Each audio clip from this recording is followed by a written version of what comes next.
Assalamualaikum. Good evening. Alright, so my name is Shazni binti Bahari. I am the presenter. I am the representative for this group. Alright, so what we are creating right now is a teaching aid specifically for the teaching of listening and speaking. Okay, now let's take a look. This actually can help teachers or instructors, tutors. Uh, um, uh, they can bring this material in class and they can have fun with it while integrating listening and speaking skills. Now, the name of the product is A Journey to Hogwarts. As you can see, we take Harry Potter as the theme. Okay, so the intended students or learners are specifically for year 5 intermediate level. However, actually this game can be played throughout any levels and can also be played as a family game. Alright, so the materials that we have is a board game, challenge cards, a die, and some tokens. Alright, let's look at the objectives. The objectives actually represent each category that we have. So, by having this, the students are able to spell out words given correctly, act out a scene for the phrase given, able to pronounce words clearly, able to come up with creative answers, and able to memorize learning long sentences and pass it to other students. So this is how the board game looks like. Okay, so this actually was created from scratch. Alright, you can see there are many colors on the boxes, on the steps, and they all represent different category. Okay, as you can see here, alright, this is where you put the chance card and the fate card. And your on my right bottom corner, alright, this is where the start and the finish points. Okay, this board game can actually be printed out whatever size the instructor wants. Alright, since it is printable, you can print it with your own measurement. Alright, you want it big, you want it small, you want to make it foldable, it's up to you. Okay. Alright, so how to play this game? Alright, students are divided into 6 groups, or I think it can 6 groups because we have 6 tokens. It can go up to as many as 10 groups. Alright, each group has a different character as their token. A representative for each group will choose a piece of paper to determine their turns. Each group will wait for their turn to roll the die, and every spot that they land on has its own challenges or questions that they have to do. Alright, because again, it is a learning process. Okay, if they pass the challenge, they will gain the galleons needed in order to win. Galleons is actually points. Alright, so actually they how to determine the winner is point based. Alright, if they fail the challenges, they will lose their galleons. If there's any group landed on special spots like fate card or chance card, they need to follow the instructions on the card. The game ends after all groups have passed the ending checkpoint. Alright, teacher will total up the galleons from each group, and the group with the highest galleons is the winner. So how to determine the winner?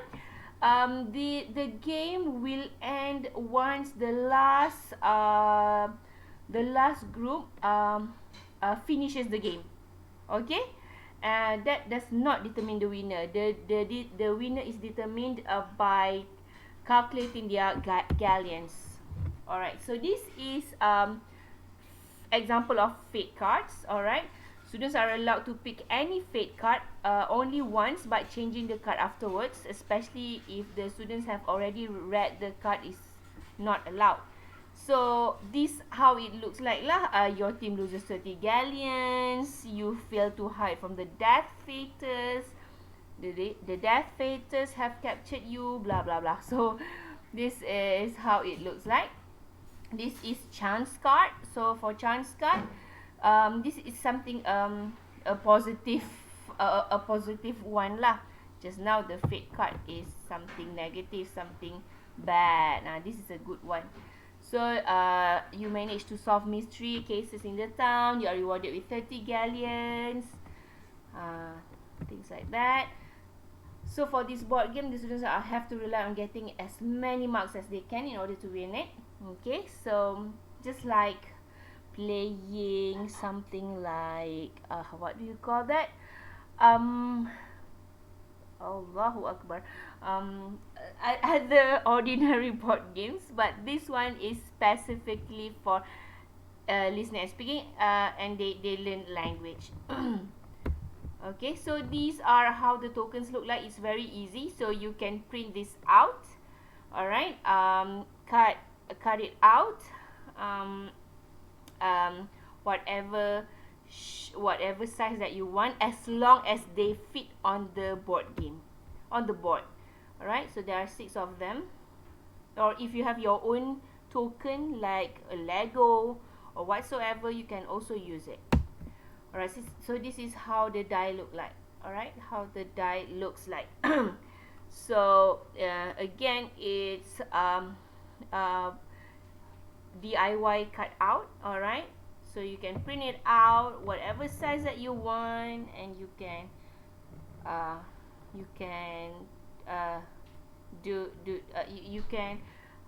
DIY this die. So these are the categories that we have for this challenge, or for this game. First, we have spelling challenge. Alright, students will be given 60 seconds. It's up to the students' proficiency. 20 seconds is enough, I think, because it's a game. 60 seconds, I think, is quite long, but it depends on your students' proficiency level. So this is how these are the examples of spelling list. So you can see it's everything has something to do with the theme Harry Potter. Okay, and then we have tongue twisters. So I think tongue twisters are loved by everyone. We always, challenge one another on doing tongue twisters because it's something fun. Alright, not only kids, adults love it too. Okay, these are the challenges.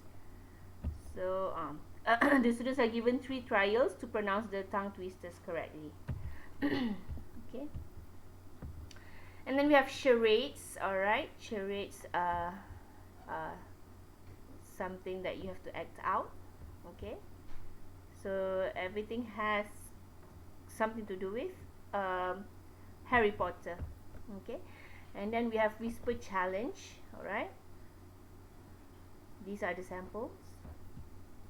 We have riddles. Alright, and that's it from us, and we are very sure that teachers will love this. Alright, teachers, especially students, of course, alright, they will love this. And I believe that this game can be played, can be DIY'd, alright, based on your intended learners. Alright, thank you so much. Alright, that's my son. Ini bawah. Nak kok benci kau.